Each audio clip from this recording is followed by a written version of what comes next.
I am Sullivan Graves, 34 years old, living in Ashbourne Hills, a place where perfectly manicured lawns and radiant neighborly smiles hide countless secrets. I have a stable finance job, a comfortable income, but what I'm proudest of is Celeste Marlowe, the beautiful, captivating wife I once believed was my entire world. We married after 3 years of dating. Celeste is the kind of woman who turns heads. Golden blonde hair, mesmerizing green eyes, a smile as sweet as honey. She knows how to dress, how to act, and made me believe I was the center of her universe. The 2-story classic house I bought for Celeste was her dream home. I worked day and night so she lacked nothing. Luxury cars, lavish vacations, unlimited credit cards. I thought I was the luckiest man alive. But when you think you have it all, that's when you're the most blind. It started with small details. One Thursday afternoon I came home early because a meeting was canceled. In the garage I saw Rico Vasquez's truck, the gardener Celeste recently hired. I didn't suspect anything. I trusted Celeste was just tending to her rose garden, but when I entered the house, I saw Rico's shirt draped over the living room chair.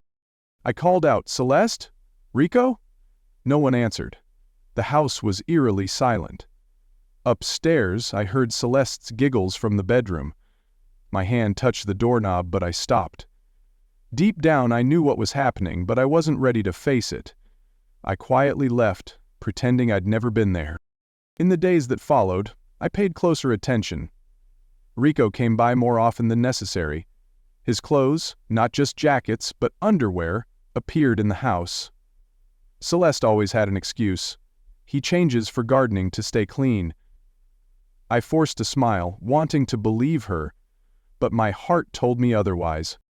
Then Duke Callahan, the contractor Celeste hired to renovate the kitchen, showed up.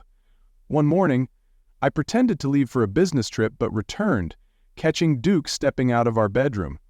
Celeste looked at me, not panicked, just coldly saying, "You're back early. You're probably too busy to care about small things like this." Small things? The woman I loved betrayed me in our own home, and she called it small? I wanted to scream, to break something, but I held back. The biggest shock came when I read messages between Celeste and Gideon Blake, my best friend of 15 years, on her iPad, which she forgot to log out of. Their sugary, filthy words turned my heart to ice. At that moment I knew, ending the marriage isn't hard, making the betrayers pay is what I want. The game began. I was no longer the naive husband.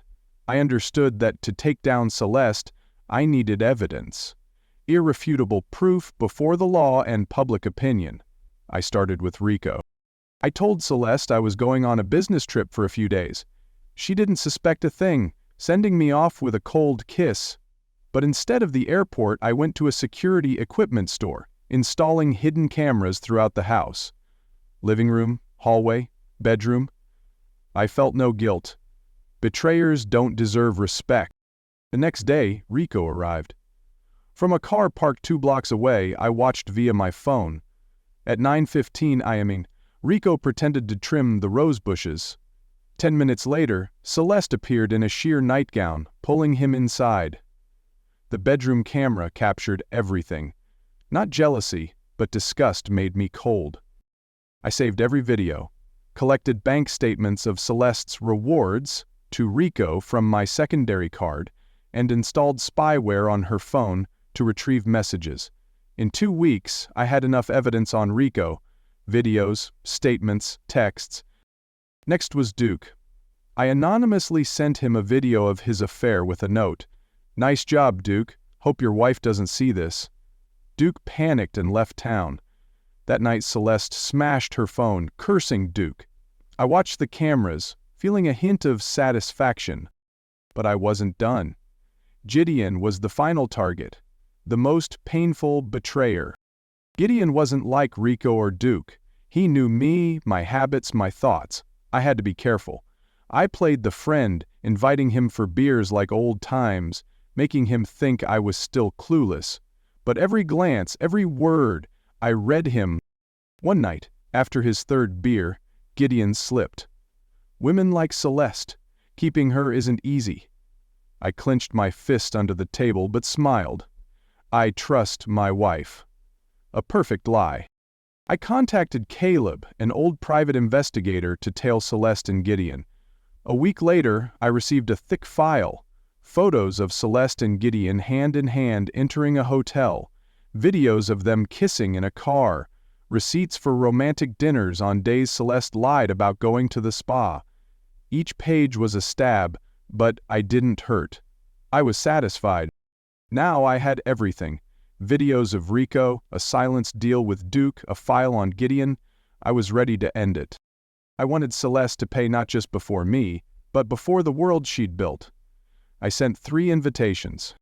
To Rico, pick up your leftover stuff at my house before someone finds out. To Duke, be there at 5 p.m. tomorrow, this is the final promise. To Gideon, fix the heater like old times. 5 p.m., Celeste will be home. All agreed. That morning I had coffee with Celeste, acting normal. She asked about work. I replied, "This afternoon I have a surprise for you." She was curious, unaware it was her worst nightmare. At 4:30 p.m. I checked the cameras. At 4:55, Rico arrived, awkwardly saying he was picking up tools. I pointed to the shed. At 5:02, Duke showed up, eyes wary. I patted his shoulder. "Stand still, watch the show." At 5:10, Gideon walked in, smiling casually, holding a beer. Celeste came downstairs, stunned to see all 3. The air grew heavy. I placed the file and USB on the table, saying, "This is what you did behind my back." I turned on the TV, playing videos of Celeste with Rico, Duke, then Gideon. She collapsed, face pale. Gideon stammered, "Sullivan, listen." I cut him off. "You and her said enough in the texts I have." Celeste sobbed, grabbing my hand. "It was just a moment of weakness. I love you." I pulled away. "Love? By turning this house into your playground?" I tossed the divorce papers on the table. "My lawyer will contact you. You leave with nothing." I turned to Gideon. "You're no longer my friend." Then I walked out, leaving their cries and shouts behind. The next morning, my lawyer and I filed for divorce. With the evidence and prenup, Celeste got nothing. She was kicked out, standing in the yard with an old suitcase.